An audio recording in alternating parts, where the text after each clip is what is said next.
우리 고백하겠습니다. 하나님 우리를 기뻐하십니다. 하나님 우리를 축복하십니다. 정말 주님을 찬양하며 예배하기 위해 이곳에 함께한 여러분 모두를 하나님이 너무나 기뻐하시고 축복하심을 믿고 나아가는 모두가 되시기를 주님의 이름으로 축원합니다. 저는 미국에 가게 되면 디즈니 월드에 꼭 한번 가보고 싶습니다. 디즈니 월드는 우리나라로 이야기하면 에버랜드 같은 놀이동산입니다. 제가 그곳에 왜 가고 싶어 할까요? 놀이기구를 타고 싶기 때문일까요? 그건 아니에요. 제가 40대 때만 해도 놀이기구 타는 것을 좋아했는데 요즘은 뭐 타면 너무 어지러워요. 어지러워서 놀이기구 타고 싶은 마음이 하나도 없습니다. 그럼에도 불구하고 디즈니 월드에 꼭 한번 가보고 싶어요. 그 이유가 뭐냐면 디즈니 월드는 월트 디즈니의 꿈의 비전의 성취이기 때문입니다. 이 월트 디즈니는 원래 미키마우스 아시죠? 미키마우스라고 하는 캐릭터를 그려서 만화 작가로서 성공한 사람입니다. 이분이 이제 미키마우스를 통해서 성공하게 되었을 때 어느 날 자신의 아이들과 함께 동네 놀이터에 가게 되었어요. 근데 동네 놀이터가 뭐 애들은 즐거워하는데 자기는 너무 재미가 없는 거예요. 미끄럼틀 하나 있고 시소 몇 대 있고 그네 몇 개 있는데 애들은 즐거워하지만 자신과 같은 어른들은 너무나 재미가 없는 겁니다. 꿈꾸기 시작했어요.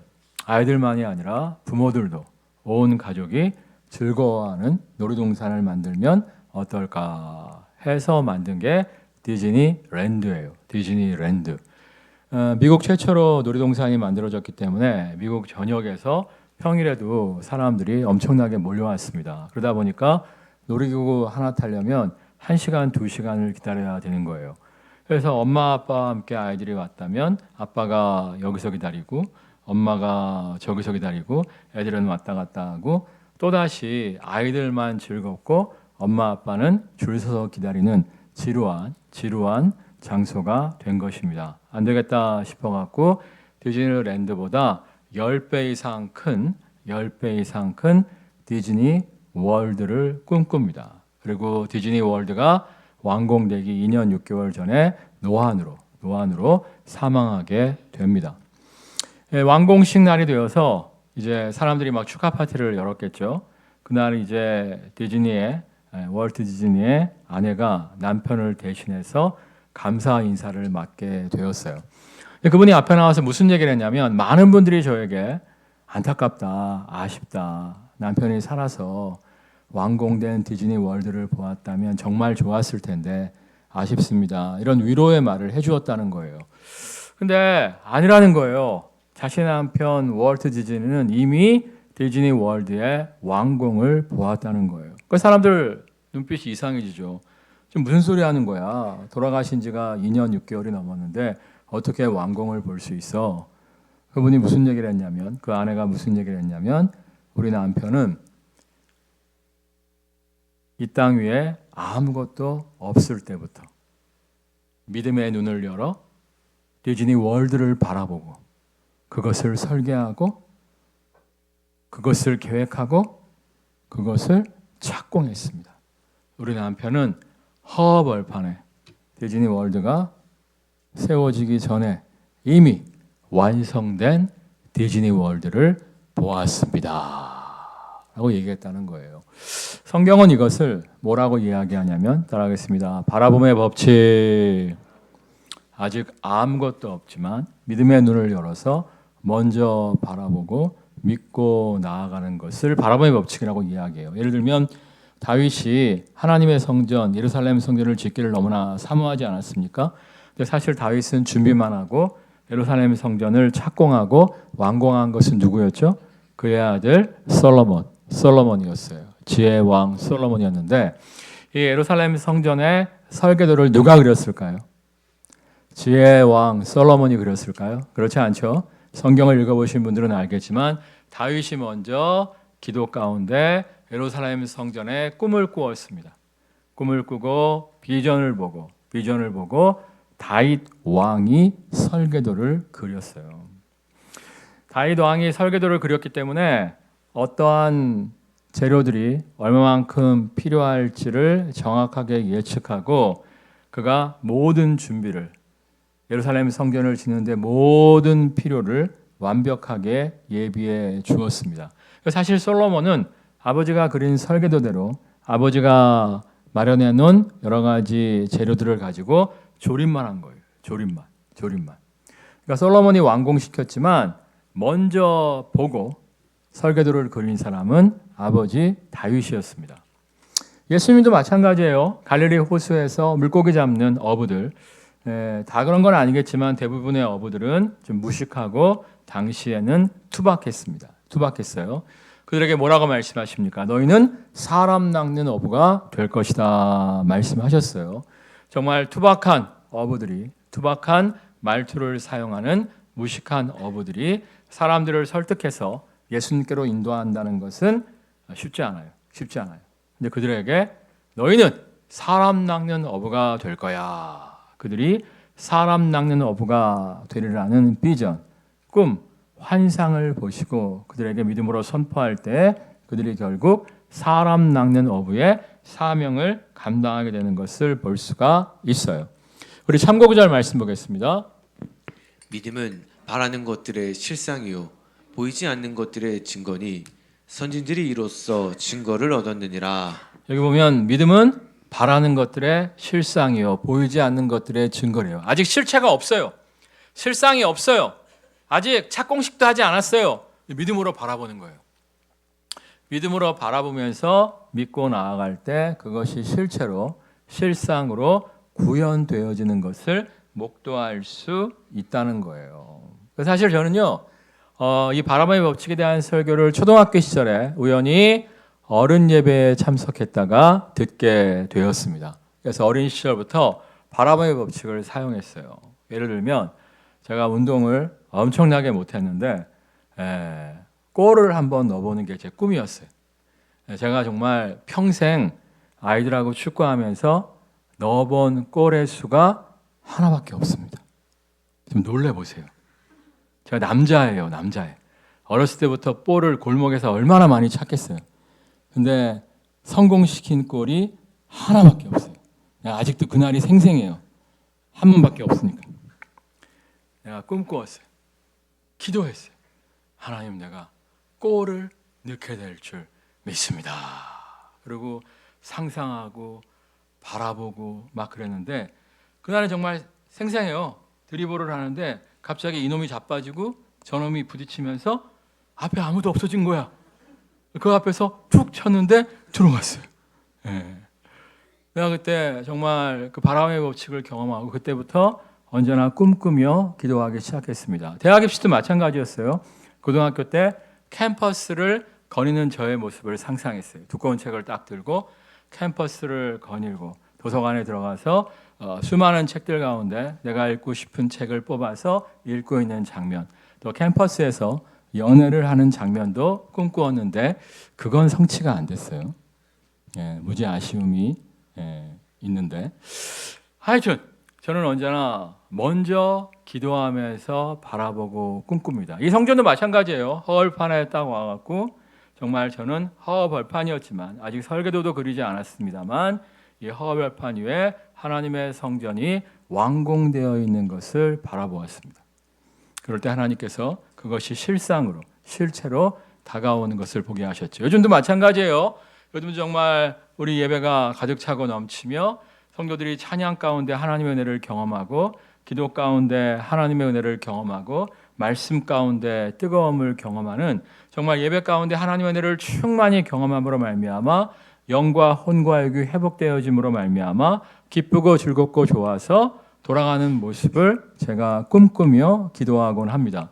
성가에도 마찬가지예요. 성가에도 이제 저는 좀 디테일하게 꿈꾸며 기도합니다. 이제 몇 명이 더 들어오는 거예요. 그러면 일단 이용희 집사님이 옆으로 좀 가라고, 좀 더 들어가시라고 막 이러는 거예요.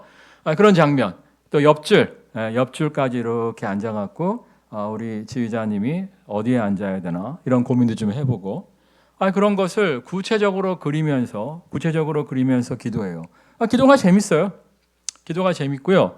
또 한 가지 이렇게 구체적으로 그리면서 기도하다 보면 하나님이 기뻐하시는 그림, 하나님이 기뻐하시는 꿈, 비전은 그리며 기도하면 기도할수록 이게 선명해져요.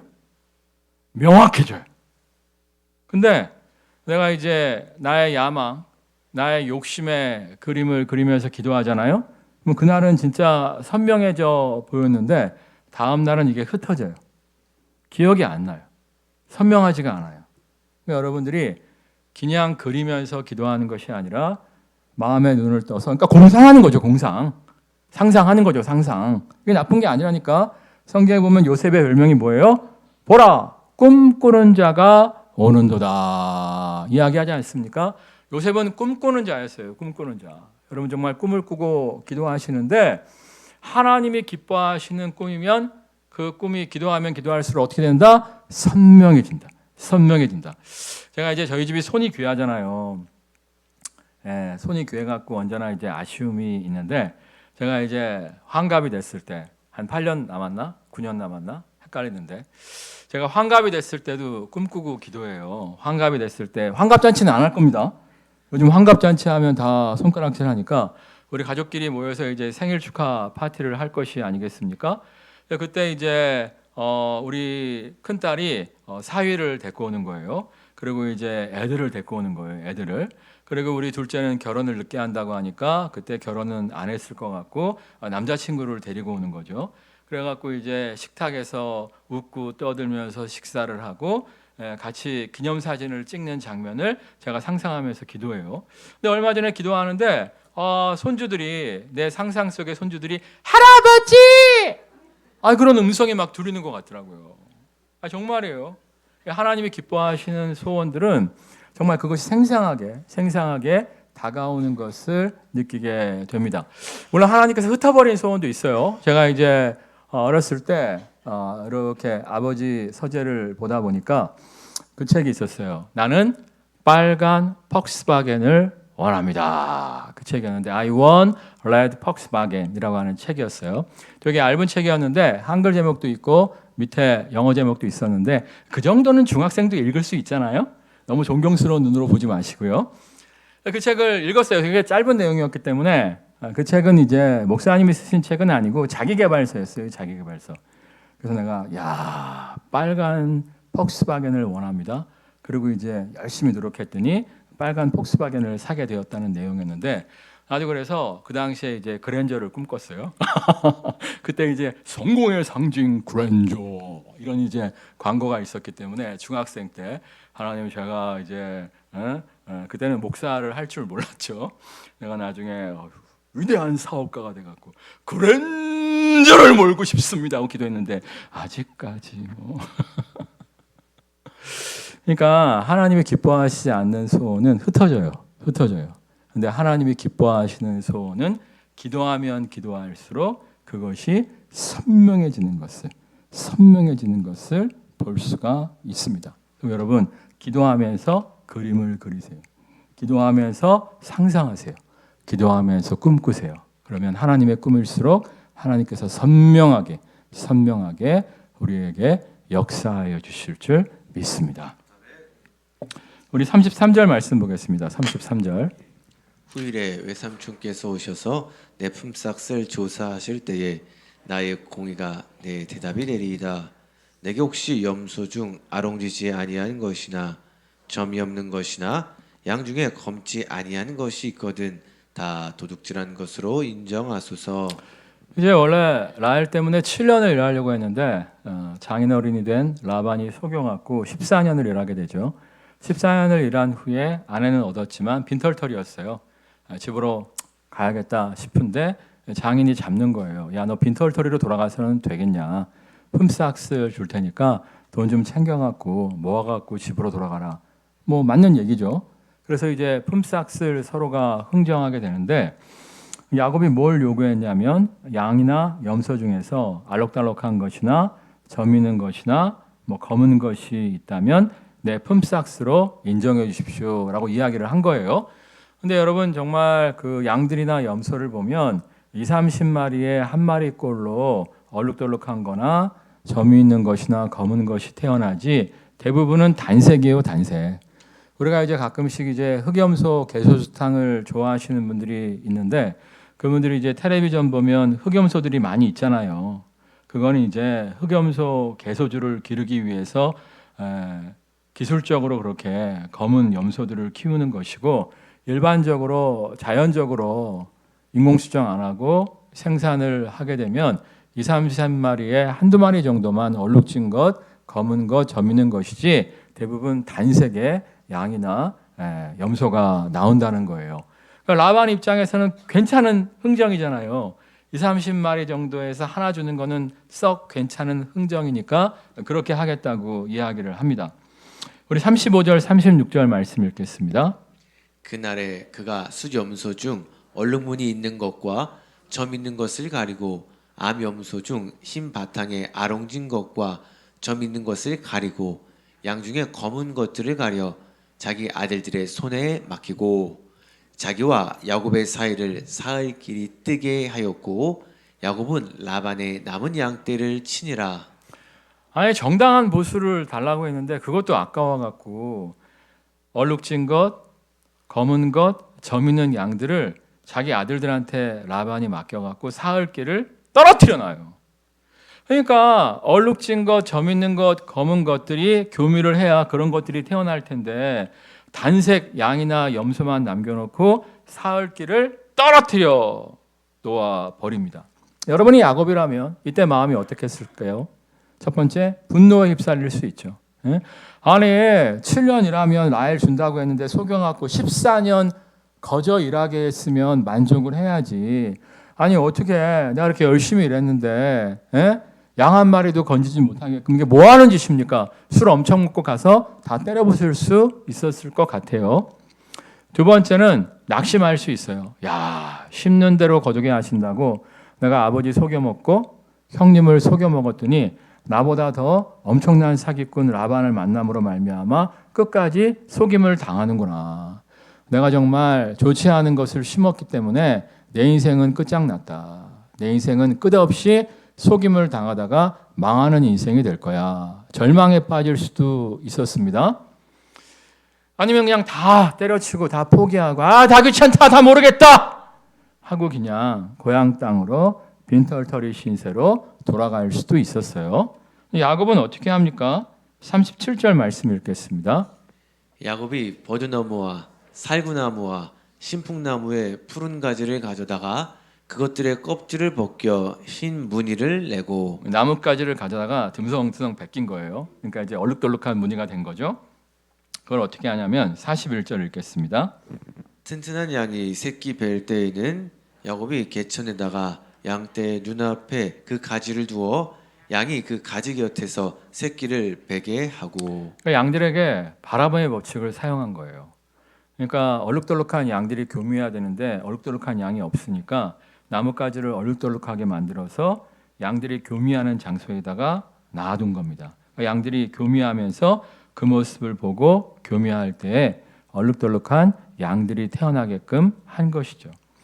여러분 이제 심리학에 보면 무의식의 학습이라는 것이 있어요. 우리가 이제 달력을 볼 때 여러분 뭐 달력에 있는 글씨 정확하게 보시나요? 달력에 뭐 성과라든지 뭐 좋은 말 써 있잖아요. 잘 안 보시잖아요. 달력 볼 때 어디만 보세요? 날짜만 보시잖아요. 사실 우리는 날짜만 볼 때가 많은데 우리의 무의식이 우리는 인지하지 못하지만 사실은 달력 전체를 보고 있다는 거예요. 가끔씩 드라마나 영화를 보시면 어떤 범인을 보기는 본 것 같은데 생각이 안 날 때 최면요법을 쓰잖아요. 당신이 지금 거실에 앉아 있습니다. 무엇을 하고 있습니까? TV를 보고 있습니다. 그 사람은 TV에 집중하고 있어갖고 뒤에 누가 슬쩍 창문 열고 들어왔다 나간 거 못 봤어요. 근데 당신의 지금 텔레비 보고 있는 당신 오른쪽 뒤에 있는 창문이 혹시 열리고 있지 않습니까? 자기는 앞만 보고 있었거든, 텔레비 보느라고. 근데 무의식이 맞아요. 그때 창틀이 움직였어요. 맞아요. 뭐가 떨어졌어요. 이런 거 보신 적 있죠? 없어요? 내가 얘기하잖아. 맨날 성경만 보지 말고 그런 건 좀 보라고. 진짜라니까. 그런 영화나 드라마 보면은 그 사람은 기억 속에 텔레비전 본 거밖에 없는데 그분의 무의식이 창문이 열렸다든지 뭐가 떨어져 있다든지 이런 것을 기억시켜내는 그런 것들이 영화나 텔레비전을 보면 종종 나와요.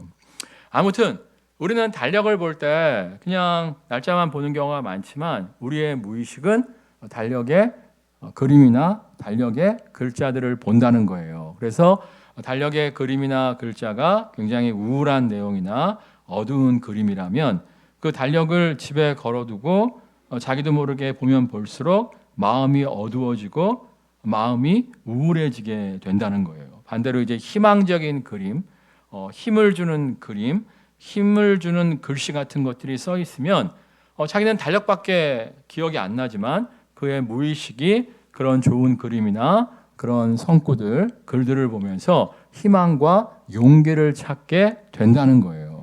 그래서 여러분들이 집에 쓸데없는 것들 걸어놓지 마시고 정말 좋은 그림이라든지 좋은 성구라든지 좋은 믿음의 말들을 걸어놓을 줄 아는 모두가 되시기를 주님의 이름으로 축원합니다.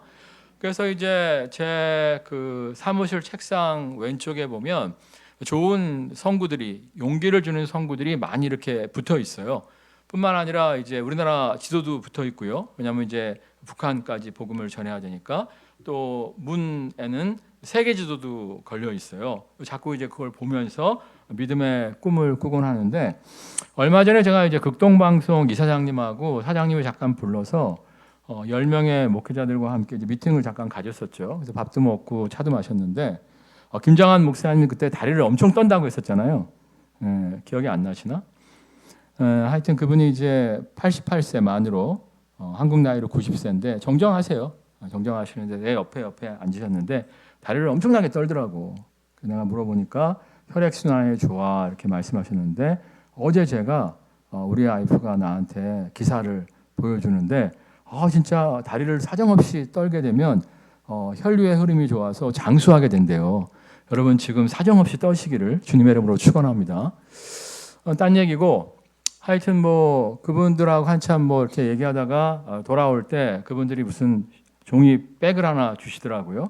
저만 준 건 아니고 10명의 목사님들 다 줬는데 와서 이제 풀러보니까 책이 한 3권 들어가 있어서 재밌게 다 읽었고요. 책 사이에 빨간 딱지가 2장 있더라고요. 그게 뭐냐면 이제 106.9MHz 극동방송 홍보하는 스티커예요. 보신 분들 있죠? 가끔 자동차 뒤에 붙어 있잖아요. 2장을 내가 발견을 해갖고 차에다가는 안 붙여놨어요. 창피해서 안 붙여놨고 한 장은 제가 제 사무실 책상 위에다가 딱 붙여놨습니다. 붙여놓고 기도했어요. 하나님, 극동방송의 메인 설교자가 되게 하실 줄 믿습니다. 아멘 하신 분들은 7대가 복을 받을 줄 믿습니다. 그리고 내가 한 장을 이제 옆방에 있는 송전한테 가지고 가고 송전 이거 차에다가 붙이라는 거 아니야. 나도 창피해서 차에는 안 붙여. 이거 어디 잘 보이는 데다가 붙여놓고 언젠가 저도 극동방송의 메인 스피커가 될 줄 믿습니다. 기도해 하고 줬어요. 줬는데 준 지 한 달이 넘은 것 같은데 사무실 어디에도 빨간 딱지가 보이지 않고 있습니다. 집에는 혹시 붙여놨을까 모르겠는데 아마 책상 서랍에 처박아 두었을 거라는 합리적인 의심이 들고 있어요. 근데 우리가 정말 이렇게 보이는 곳에 우리의 비전들을 붙여놔야 돼. 붙여놔야 돼. 그리고 우리의 무의식이 그걸 보게 해야 돼요. 특별히 우리의 자녀들이 좋은 그림, 좋은 성구, 좋은 명문들을 보게 해야 돼요. 그래서 무의식 속에서라도 믿음의 꿈을 꿀 수 있도록 최선을 다해 주시는 모두가 되시기를 주님의 이름으로 축원합니다. 자, 그런데 41절 다시 읽겠습니다. 41절. 튼튼한 양이 새끼 뺄 때에는 야곱이 개천에다가 양떼의 눈앞에 그 가지를 두어 양이 그 가지 곁에서 새끼를 베게 하고. 자, 그런데 얼룩덜룩한 무늬가 생긴 그 가지를 제일 많이 본 존재는 양일까요? 야곱일까요? 야곱이죠. 누가 듬성듬성 가지를 뱄어요? 야곱이죠. 누가 갖다 걸어놨어요? 양들이 잘 보나 안 보나 누가 지켜보고 있었을까요? 양들이 안 보면 어떻게 했을까요? 가지를 옮겨다가 걸거나 아니면 양을 틀어서 보게끔 했겠죠. 제일 많이 본 사람은 누구다? 야곱이다. 야곱. 야곱이 본 만큼 양들도 볼 수 있었어요. 여러분 중에 집안에 영적 가장이신 분들이 있을 거예요. 영적 가장은 육적인 가장하고 달라요. 엄마 아빠가 예수 안 믿고 초등학교 6학년짜리가 예수 믿으면 그 집안의 영적 가장은 누구죠? 엄마 아빠가 아니라 초등학교 6학년인 거예요. 집안에 영적 가장이 보는 만큼 그 가족의 구성원들은 하나님의 비전을 볼 수가 있는 거예요. 여러분이 직장에서 말단 사원일 수 있어요. 근데 여러분이 예수 제일 잘 믿어. 그럼 여러분이 그 회사의 영적인 가장이에요. 여러분이 보는 만큼 여러분의 회사가 하나님의 비전을 볼 수가 있는 거예요. 교회도 마찬가지입니다. 제가 얼마 전에 이제 장례식장에 갔다가 1000명 이상 출석하는 교회 목사님하고 이제 이런저런 얘기를 하게 됐어요. 그러다가 제가 우리 교회 청년들을 내년 겨울 정도에 로마 단기 선교 여행을 보내려고 계획하고 있습니다. 그랬더니 그 목사님이 농담으로 여기더라고요. 농담으로. 그래서 아니요, 목사님. 우리 교회 이미 코로나 터지기 전에 프랑스 보르도 옆에 있는 대학 도시 뿌아티에 청년들을 단기 선교팀으로 파송한 적이 있어요. 그랬더니 깜짝 놀라서 아니 어떻게 유럽에 단기 선교팀을 파송할 생각을 했냐는 거예요. 제가 이제 한 10년 전쯤에 이렇게 글을 읽고 있었는데 유럽이 지금 이슬람 세력에 잠식당하고 있잖아요. 원래 네덜란드 화란이라고 하죠. 화란 국가 홈페이지에 들어가 보면 메인 사진이 오래된 200년 역사를 가진 교회 사진이 있었어요. 근데 지금 네덜란드 홈페이지에 들어가면 이슬람 사원 모스크가 그 대신 자리 잡고 있습니다. 정말 우리나라도 지금 노동력이 힘들어서 외국인 노동자들을 많이 받고 있는데 유럽이 유럽 사람들이 험한 일 싫어했기 때문에 무비판적으로 이슬람 노동자들을 굉장히 많이 받아들였어요. 근데 이제 유럽 사람들은 결혼을 잘 안 하잖아요. 결혼을 해도 애를 잘 안 낳잖아요. 나도 하나를 낳잖아요. 근데 이슬람 사람들은 아내를 5명씩이나 더 갖고 또 피임이 불법이니까 막 100명씩 낳잖아요. 그러니까 막 이슬람 세력들이 쫙 퍼지면서 진짜 교회는 점점 문을 닫고 문 닫은 교회를 이슬람 사람들이 사서 모스크로 지금 사용하고 있단 말이에요. 유럽에 재복음화가 필요하다는 이야기를 듣고 제가 사실은 기도했습니다. 하나님, 우리 교회가 굉장히 작습니다. 그때 상가교회였죠. 엘리베이터도 없는 상가 3층 교회였잖아요. 그럼에도 불구하고 하나님의 비전을 갖고 기도했어요. 하나님, 우리 교회가 단기 선교팀을 유럽에 보낼 수 있도록 역사해 주실 줄 믿습니다. 기도했을 때 우연히 프랑스 보르도 옆에 뿌아티아에서 유학생들 사역을 하시는 목사님을 만나게 되었고, 그래서 우리가 단기 선교팀을 그곳에 파송할 수 있었잖아요. 그래서 그곳에서 이제 거리 공연도 하고 막 이랬더니 프랑스에 있는 교회에서 우리 청년들을 초청해줘서 프랑스에 있는 교회에서 공연도 하고, 그 모습을 보고 감동받은 프랑스인들이 우리 청년들을 자기 집으로 초청해줘 갖고 원래 교회에서 먹고 자고 하는 거였는데 우리 청년들이 2명, 3명씩 프랑스인 가정에 홈스테이로 들어가서 2박 3일 동안 머물면서 프랑스식 가정 백반, 프랑스식 가정 백반 맞죠? 예, 그거를 즐기고 또 수영장 있는 집으로 간 친구도 있었어요. 근데 수영복을 준비를 못 해갖고 수영 못했다고 하는데 하여튼 그렇게 정말 하나님이 축복하셨고 또 오는 날 하나님께서 우리 아이들 관광하기 쉬우라고 살짝 눈을 좀 뿌려주셨죠. 요 정도 쌓였는데 우리나라 사람들은 아무것도 아니지만 프랑스에서는 10년 만에 폭설이라고 뉴스가 났어요. 그래서 아무도 나오지 않았기 때문에 보통 모나리자를 보려면 루브르 박물관에 가도 200m 밖에서 망원경으로 봐야 되는데 모나리자를 코앞에서 우리 청년들이 즐기다가 오는 하나님의 축복을 누릴 수가 있었죠. 내가 그 얘기를 딱 했더니 그 목사님이 깜짝 놀라면서 목사, 우리 교회가 먼저 갈 거야 그러더라고요. 그래서 아니 우리 교회가 먼저 가야죠 했더니 아니야 우리 교회가 먼저 갈 거야. 그래서 그래요. 그러면 그 교회는 단기 선교팀 처음 받는 거니까 프랑스 그 교회도 20년 만에 처음 단기 선교팀을 받았다고 하더라고요. 우리 교회가 최초의 단기 선교팀이었대요. 한국에서 프랑스 올 생각을 하는 교회가 아무도 없었다고 하더라고요. 하여튼 우리 교회가 최초였는데 그 로마 한인교회도 아직 한 번도 단기 선교팀을 한국에서 받아본 적이 없거든요. 그래서 그래요.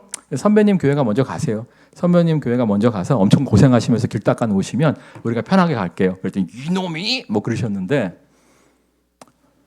1,200명 정도 출석하는 교회예요. 충분히 재정이 있어요. 근데 그 목사님은 못 봤어요. 그 비전을 보지 못했어요. 보지 못하면 할 수 없는 거예요. 봐야 해요. 봐야 해요. 제가 한 3년 전인가 우리 교회 집사님이 저한테 오셔갖고 목사님 교회 안 다니는 우리 신랑하고 골프 좀 쳐주세요. 그러더라고. 저 골프 못 치는데요. 목사님 골프 못 치세요? 죄송합니다. 그랬죠. 그리고 내가 신문을 딱 보는데 점점 골프 인구가 늘어간다는 기사를 봤어요. 저는 사실 운동하고 안 치네요. 특별히 볼하고 안 친합니다.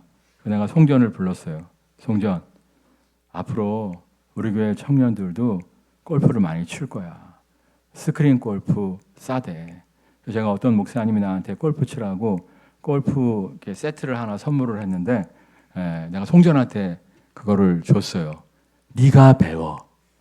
네가 배워서 여자 집사님들이 신랑하고 쳐달라고 그러면 네가 가서 치고 청년들하고 같이 골프를 쳐. 이렇게 얘기했는데 얼마 전에 우리 청년 셀이 일청 셀이 같이 모여서 밥을 먹고 그 중에 한 명이 프로 골프 코치예요. 그래갖고 뭐 2달에 한 번이나 이렇게 같이 스크린 골프를 즐기기로 했대요. 그래서 내가 송전한테 봐. 그런 날이 온다고 했지. 게으름 피우지 말고 제발 가서 골프 좀 배워. 그렇게 얘기를 했는데 먼저 봐야 돼요. 먼저 봐야 돼요. 리더가 보지 못하면 다른 사람들은 보지 못합니다. 그러니까 여러분들이 하나님께 기도하세요. 내가 믿음의 눈을 떠서 하나님의 비전을 보게 하여 주시옵소서. 여러분이 본 만큼 여러분의 가족들이 볼 수 있는 것이고 여러분이 본 만큼 여러분의 직장 동료들이 볼 수가 있는 거예요. 근데 중요한 건 뭐냐면 하나님의 꿈을 봐야 돼요. 제가 예전에 이렇게 집에 있는데 우리 작은 아버지가 텔레비전을 독차지하고 있어갖고 작은 아버지가 이제 대학생이었는데 저보다 10살밖에 안 많아요. 그때 삼촌이었죠, 삼촌. 결혼하기 전에 텔레비전을 독차지하고 있어갖고 할 게 없어갖고 집에 있는 책을 한 권 읽었는데 그 책 중에 히틀러가 쓴 책이 있었어요. 나의 투쟁이라는 책이었는데 하도 볼 책이 없어서 읽었어요. 근데 거기 보니까 히틀러의 위대한 꿈이 기록되어 있더라고요. 그 당시 1차 세계대전으로 독일이 굉장히 피폐한 상황 가운데 있었거든요. 독일 청년들을 향해서 청년들아 일어나라.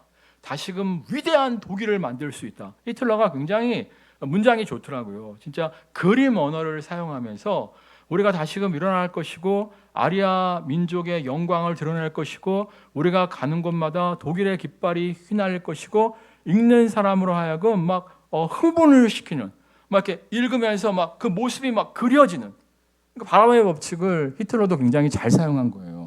근데 잘못된 바라봄의 법칙이었기 때문에 유럽 전체를 전쟁의 도가니로 휩싸이게 만들고 수많은 젊은이들이 죽게 만들고 600만 명의 유태인을 학살하고 자기도 비참한 생을 마치게 되잖아요. 그러니까 우리가 바라의 법칙을 사용해야 되는데 정말 하나님의 꿈을 꿔야 돼요. 그러기 위해서는 어떻게 된다? 꿈을 꾸면서 기도하세요. 기도하면서 꿈을 꾸세요. 하나님의 꿈이 아니면 그 공상이 그 상상이 흩어져요. 그런데 하나님의 꿈이면 그 꿈이 점점 명확하게 다가오고요. 하나님이 일하세요. 누가 일하신다고요? 그러니까 제가 사실 서술화 프로젝트를 선포했지만 우리 교회만의 힘으로는 불가능했어요. 하나님, 이 서술화 프로젝트를 어떻게 가능하게 할 수 있겠습니까? 방송의 힘을 타야 되는데요. 하고 기도를 하고 있었는데요. 제가 얼마 전에 좀 대형 교회 가서 설교를 하고 왔잖아요. 새벽에 출석 가서. 그 교회 목사님이 은평구 교회 연합회 이거 교단 초월해서 은평구에 있는 모든 교회에 그분이 수장이에요, 수장. 근데 그분이 김장한 목사님의 연락을 받았다는 거예요. 극동방송 이사장. 좀 이렇게 이쪽에서 좀 젊고 싱싱한 목사님들 10명을 좀 면담을 하고 싶다 그래서 은평구에 있는 목사님들 9분 나는 은평구가 아니잖아요. 고양시인데 내가 갔더니 은평구 참 좋은 교회라고 써 있더라고요. 그래서 내가 저 은평구 아닌데 했더니 은평구 목사만 오라고 한 거야. 그러더라고요. 그래서 만났는데 너무 신기한 건 뭐냐면 10명의 목사님들 중에서 김장한 목사님의 자서전을 읽은 사람은 나밖에 또 없더라고요. 내가 읽고 간 건 아니고 10수년 전에 읽었었어요. 그래갖고 무슨 얘기를 하시는데 제가 읽었습니다. 하우스보이셨죠? 했더니 자기 책 읽었다고 막 너무 좋아하는 거예요. 근데 다른 분들은 하우스보이가 뭔지도 모르더라고. 내가 아드님 책도 읽었습니다. 우리 아들 책을 읽었냐고. 아들이 이제 대안학교를 잘하거든요. 너무 좋아하는 거야. 그래서 이제 그 목사님이 나를 되게 좋아하고 막 기뻐하고 막 그러고 있었는데 갑자기 극동방송 사장이 오늘 아침 경건회를 인도한, 그러니까 이제 월요일마다 이제 직원들 다 모여갖고 7시에 예배를 드리고 시작을 한대요. 근데 강사로 온 사람이 내 친구가 온 거야. 친한 친구가, 절친이. 유명한 친구예요. 굉장히 유명한 친구예요.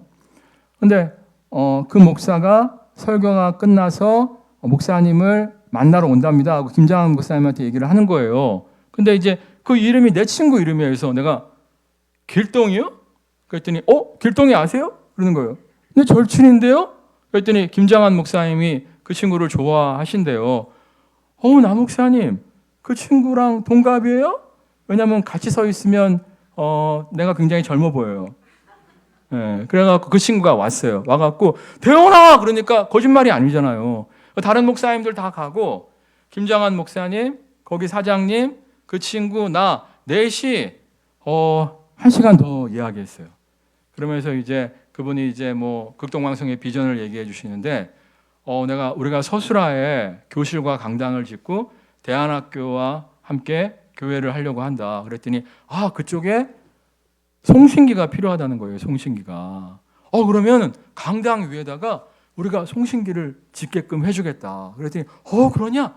그러면 너네가 그 서술화 프로젝트를 실행할 때 극동방송에서 그 프로젝트를 홍보해 주겠다. 아멘 할렐루야 뒤집어져야 돼요. 이게 타이밍이 너무 희한하잖아요. 예? 아니 내 친구가 온 것도 그렇고 근데 그 친구가 그러더라고요. 김장한 목사님 이 친구 거짓말하는 거 아닙니다. 이 친구는 찐입니다. 딱 그렇게 해준 거예요. 그러니까 아다리가 진짜 맞는 거야. 내가 느끼는 게 뭐냐면 하나님이 일하시는구나.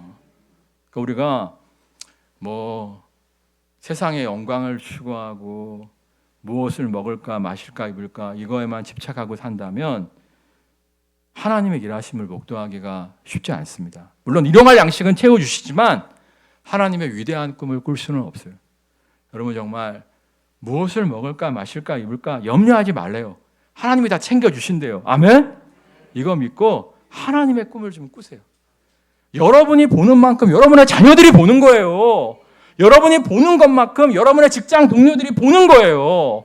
여러분이 기도하면서 하나님의 꿈을 그리세요. 그것이 하나님의 꿈이라면 점점 더 선명하게 해주실 것이고요. 하나님이 같이 일하실 거예요. 그래서 그것이 실상으로, 현실로 구현되어지는 것을 누리게 될 줄 믿습니다. 찬양하겠습니다.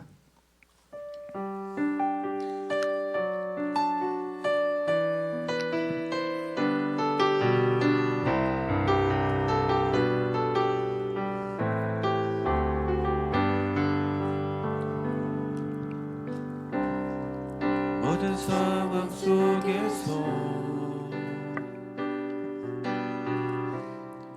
주를 찬양할지라. 주 너의 큰 상급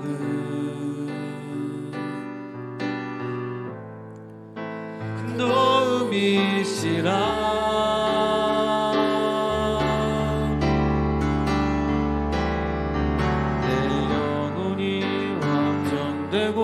확정되어 싸우니 믿음의 눈 들어 주를 바라봅니다. 내 영혼이 확정되어 싸우니 믿음의 눈 들어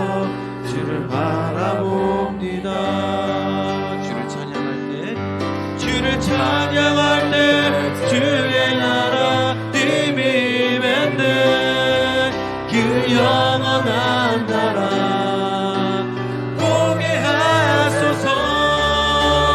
내 영혼이 확정되고 확정되어 싸우니 믿음의 눈 들어 주를 바라봅니다.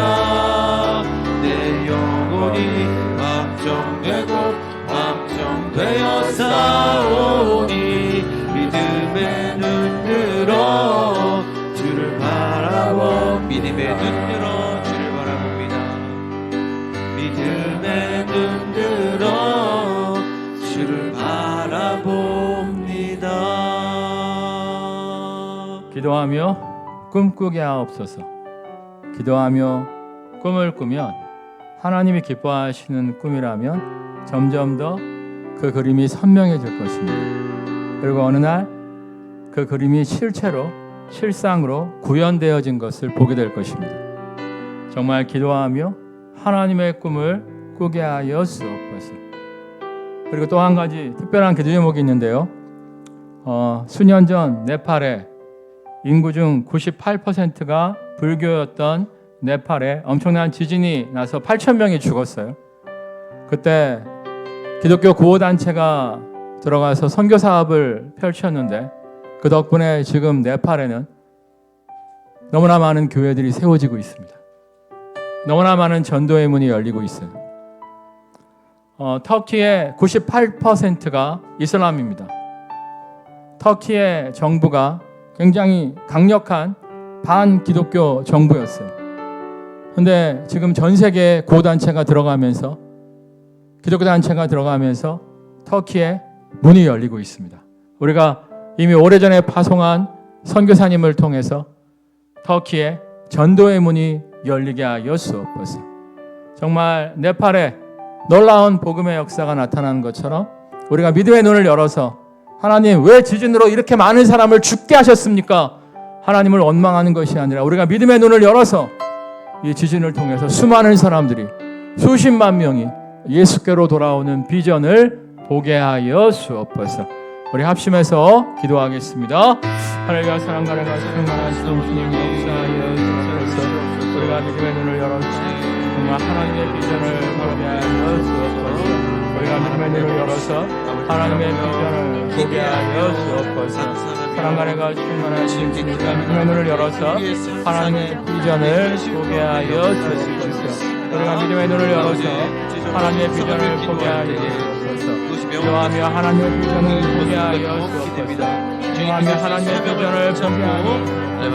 기도하며 힘으로 말미암아 그 그림이 더욱더 선명하게 우리 삶에 다가오는 것을 경험할 수 있도록 하나님 역사하여 주옵소서. 그 사랑과 충만하신 주님 정말 터키에 놀라운 전도의 문이 열리게 하실 줄 믿습니다.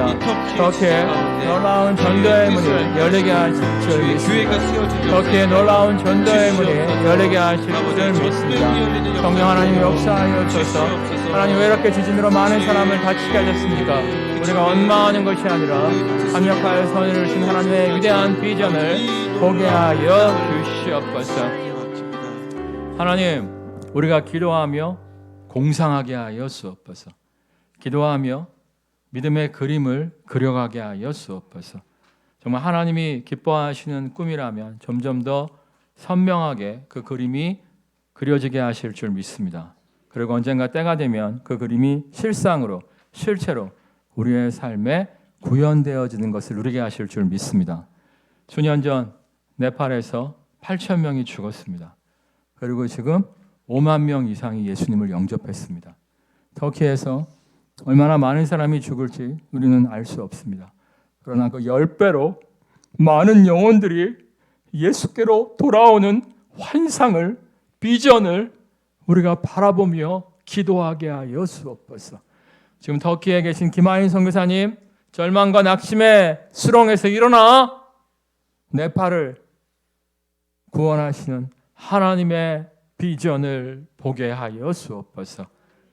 이를 통해 튀르키예에도 네팔과 같은 하나님의 놀라운 역사가 실현될 줄 믿습니다. 예수님의 이름으로 기도드립니다. 아멘. 여러분 정말 생각날 때마다 네팔의 기적이 튀르키예에도 나타날 수 있도록 기도해 주시기를 부탁드리겠습니다. 우리 고백하겠습니다. 믿음의 눈을 뜹시다. 믿음의 눈을 떠서 믿고 나아가며 하나님의 성취를 목도하는 모두가 되시기를 주님의 이름으로 축원합니다.